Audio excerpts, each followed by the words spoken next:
हाय युवा साथियों, welcome to Kanhaiya Singh का job oriented English teaching centre Grammarpur गांव। दोस्तों, सबसे पहले आप इनका एक स्क्रीनशॉट लेकर अपने पर्सनल डायरी पर लिख लीजिए, फिर हम आपके सामने इस बेमिसाल कोटेशन को एक्सप्लेन कर लाते हैं।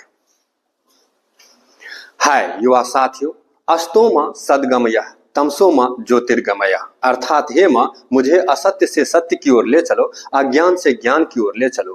हे मां मुझे अंधकार से प्रकाश की ओर ले चलो, अंधेरे से रोशनी की ओर ले चलो। दोस्तों, आज की शाम के इस अंक में हम एक बार फिर से आप सबों के लिए लेकर आए हैं एक बड़ा ही मशहूर कोटेशन, एक बड़ा ही मशहूर थॉट जो लिखा गया है आयरलैंड के एक नामचीन नाटककार जॉर्ज फारकुहर के द्वारा। जॉर्ज फारकुहर के द्वारा उनके इस कोटेशन का थीम है, उनके इस कोटेशन का सब्जेक्ट है जीवन में पैसे की भूमिका।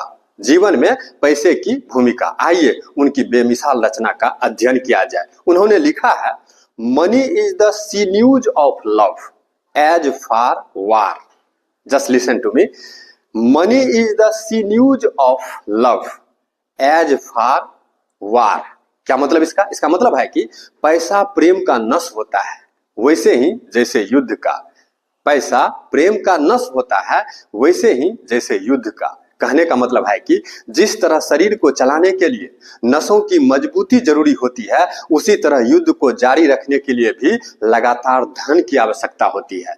जिस तरह बिना पैसे के सेना नहीं लड़ सकती, उसी तरह प्रेम और घर गृहस्थी को टिकाए रखने के लिए भी आर्थिक मजबूती की जरूरत होती है। क्योंकि ऐसा कहा गया है कि जब गरीबी घर के अंदर आती है तब प्यार खिड़की से बाहर भाग जाया करता है। जब गरीबी घर के अंदर आती है तब प्यार खिड़की से बाहर भाग जाया करती है। यानी प्रेम को फलने फूलने के लिए आर्थिक सुरक्षा रूपी सरजमी की आवश्यकता होती है। लेकिन ध्यान रखना मेरे आज के युवा पीढ़ियों, पैसा प्रेम का नस, रीढ़ और शक्ति तो होता है, लेकिन धन का अत्यधिक लोभ सभी बुराइयों की जड़ भी हुआ करती है।